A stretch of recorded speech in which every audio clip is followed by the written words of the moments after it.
I think you have indulged us on this particular question. And the minister has attempted to globally answer why disease-free zone in Kenya is really important. But I wanted to pose two general questions linking on the same. Is the issue of drought. The rains have failed in the Asals. And I think we might be facing the drought of 2019 to 2022 in the face. What is it that you are planning so that we don't face the colossal losses that we experienced that time, where we lost almost 3.5 million livestock?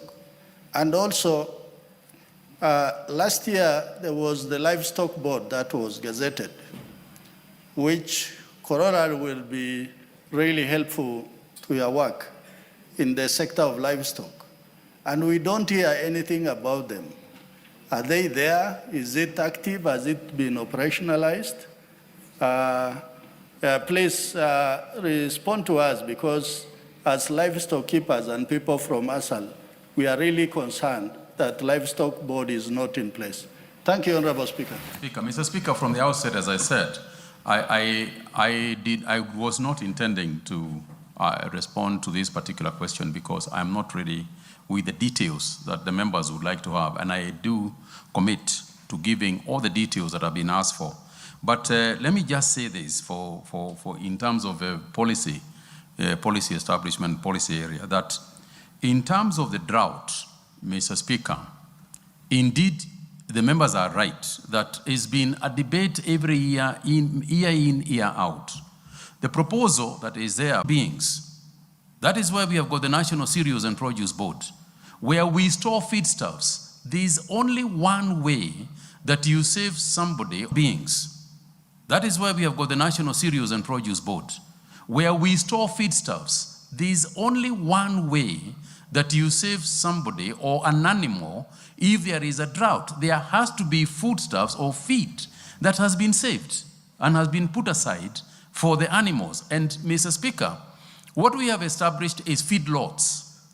But one of the weaknesses that I found in the ministry is that the so-called feedlot can be described, yes, as a lot, but not as a feed, because there is no feed in where the animals are.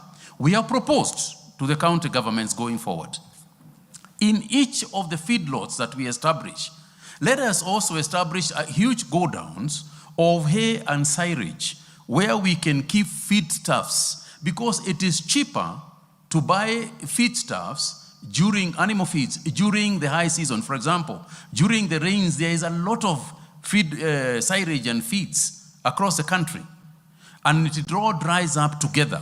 Because, Mr. Speaker, it is cheaper to buy the hay and stock the hay than to buy animals, which is called restocking. It is cheaper to buy the food than to restock. In any case, even from a humanitarian perspective, the pain that a farmer will go through watching the animals die, has to be calculated within the cost of ensuring that we can create sufficient silage and animal feeds and store them in our feedlots, so that in a situation like this, we can bring them into a center and have the feedlots. The other one, of course, is the issue of supply of water during drought, and ensuring that we have got sufficient water supply. A lot of those areas also, the water pans also dry. So it's a question of using new methods, not just depending on a water pan that is likely to dry, or a water pan that has got no proper care in terms of linings and so on, so that it doesn't dry out as easily as they are doing now. So it is a topic that is on the table. I would like to get assistance also from the members of parliament from those regions, so that we can work together with the county governments to put priority in silages and feeds, because that particular aspect is actually the role of the county governments. But we are pushing as a ministry to make sure that they do so from a policy point. On the issue of the livestock board is operational. is operational, maybe not as active as it should be, but then again, let's also give them time to organize themselves, because it's a new board. I remember actually it was appointed on the week that I think a few months that after I joined the ministry. So it is on board, but if you give them time, I'm sure they will do what they are supposed to do. And it's got some very good people in it, including a chair who I think is committed to this, to the cause.